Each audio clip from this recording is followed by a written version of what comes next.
Welcome back to Have More Babies. Today, we're taking a deep dive into an illness that, well, frankly, every parent or caregiver really needs to know about, even though it often stays dangerously under the radar. It's Kawasaki disease.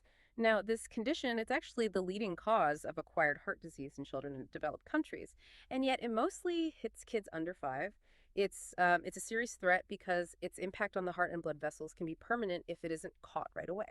So our goal today is to kind of piece together the clinical puzzle, the critical need for quick diagnosis and the urgent treatments we found in our source material. We really want to give you a clear, essential understanding of this illness fast. And what's particularly fascinating and, well, a bit alarming too, is that unlike your average cold or flu, Kawasaki disease is fundamentally this widespread inflammatory condition. It causes something called vasculitis.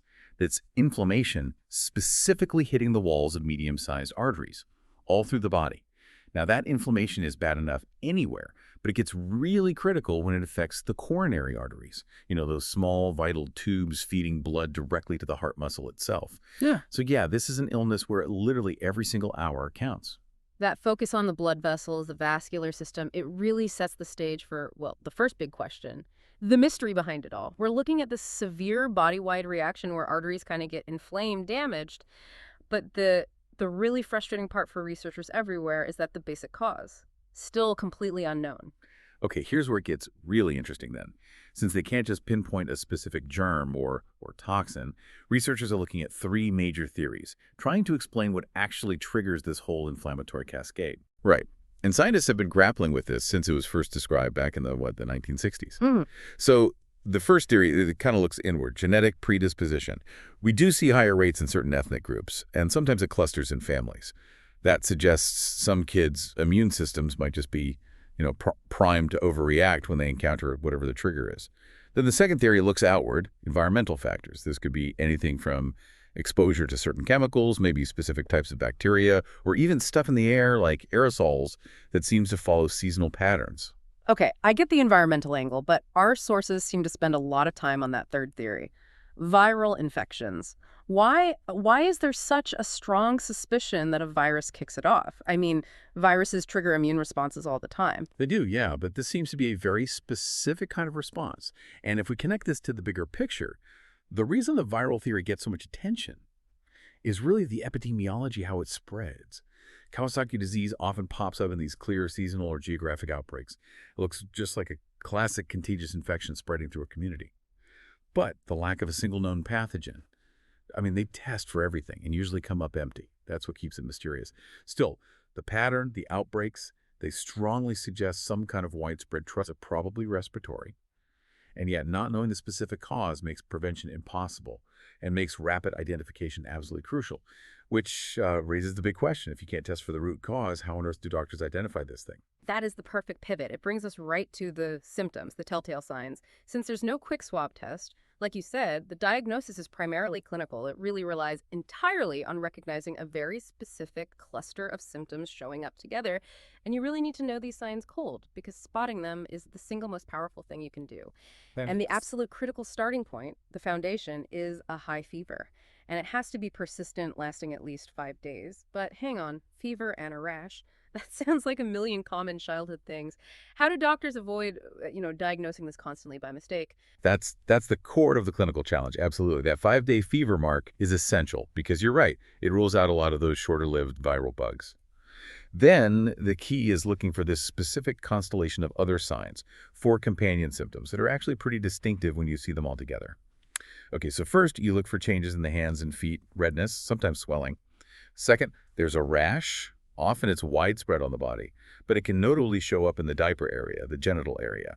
Third, they look for swollen lymph nodes, usually just one big one, noticeably enlarged, typically in the neck. And the fourth one, that's the group of symptoms that really sticks out to me. Those striking changes in the mouth and eyes, that bright red inflammation looks so, well, alarming. It is alarming, and it's highly characteristic. So that includes red eyes, but without the usual pus or discharge, that's conjunctivitis.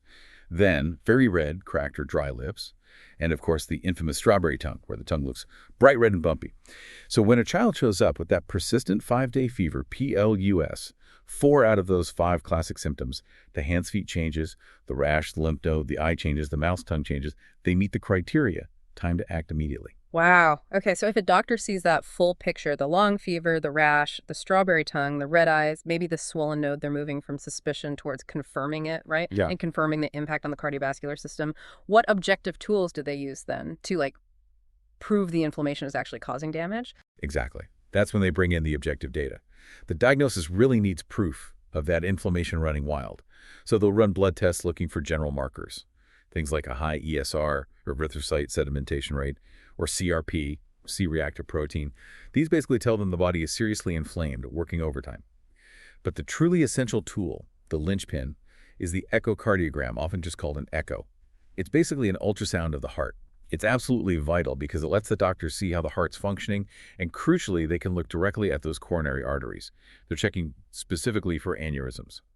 That's what happens when the artery walls get weakened by all that inflammation and start to balloon outwards. Think of it like a permanent, fragile bulge in a garden hose. Oof. Yeah, that analogy makes the risk crystal clear. A permanent weak spot in the main blood supply to the heart muscle itself. That's terrifying. Okay, so what does this all boil down to? We have this high-stakes, fast-moving inflammatory thing defined by a unique cluster of signs. And that leads us straight into the urgency. Because the window to prevent those permanent aneurysms, that damage, it's narrow. Ideally, treatment needs to start within the first 10 days of the illness kicking off. Absolutely. Okay, section 3, the urgency of treatment. And we have to stress this again. Early treatment is the only reliable way we currently have to dial back that severe inflammation and hopefully save those coronary arteries from long-term damage. Our sources point to 2 main treatments used together. The first one is intravenous immunoglobulin, or IVA. Now, this isn't a vaccine. It's essentially a massive dose of borrowed healthy antibodies taken from pooled blood donor plasma. Right, and its purpose is quite remarkable. It's given through an IV intravenously, and it acts like this powerful immune system modulator. You can almost think of it like hitting a reset button on the child's own immune system that's gone haywire. It kind of floods the system with these immune shields to calm down that body-wide inflammation quickly. It is absolutely critical for trying to stop the artery damage in its tracks. Okay, and the second treatment is the one that often catches parents by surprise, aspirin. Now, we all hear constantly that aspirin is usually a big no-no for kids because of the risk of Ray's syndrome, right? But for Kawasaki disease, that risk calculation totally flips. Precisely.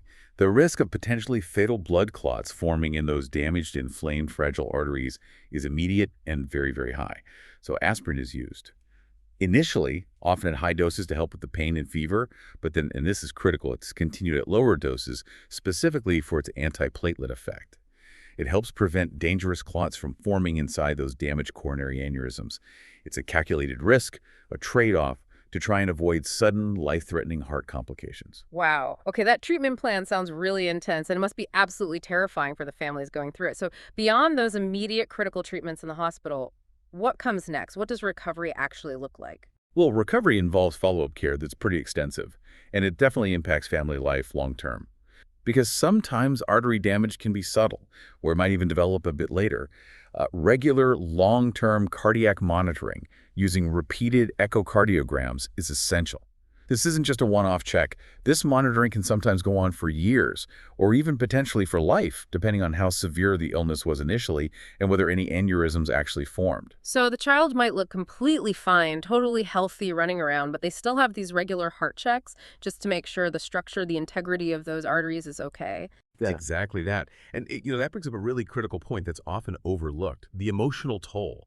I mean, dealing with a severe, mysterious illness that needs intensive hospital care and then facing potentially years of this high-stakes monitoring, it's incredibly draining and scary for families. Our source materials really emphasize that support groups, maybe mental health care for both the parents and the child, these are really important parts of a truly comprehensive treatment plan. It's not just about physical recovery, it's an emotional marathon too. The clinical approach we have now is strong, focusing on that rapid intervention based on spotting those specific clinical signs. But the research has to continue, desperately trying to finally pin down that trigger, so maybe someday we can move from just treating it to actually preventing it. That's a really powerful summary. Thank you. Okay, so let's try and bring this all together for you listening. Kawasaki disease. It's this mysterious inflammatory condition hitting the arteries, especially the heart's coronary arteries. Diagnosis depends on spotting that key 5-day persistent fever, plus those other characteristic symptoms like the rash, the red eyes, the strawberry tongue. And getting a good outcome really hinges on getting that treatment. The IVIG and the aspirin started extremely quickly to protect the heart from permanent damage, specifically from those aneurysms. Yeah. And the sheer range of things they're looking at as potential triggers, I mean, from our own genetics to maybe hidden environmental chemicals or just common viruses, it really shows how deeply connected a child's health is with the world around them, and crucially, how fast we need to react when these particular signs show up. That's definitely something worth thinking about long after you finish listening. Now, for you who want to stay really informed on children's health, especially when it comes to things like cardiovascular issues or acute pediatric care like this, we do have a strong recommendation for getting more detailed resources. We highly recommend you visit omegapediatrics.com. They have more in-depth information related to Kawasaki disease and other complex pediatric health topics. We'll put that link right in the description for you. Thank you so much for tuning into this deep dive with us today. If you found this information useful, and we hope you did, please take just a second to say it.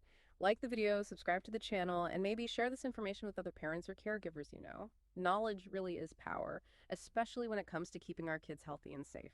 Goodbye for now, and keep learning. We'll see you on the next deep dive.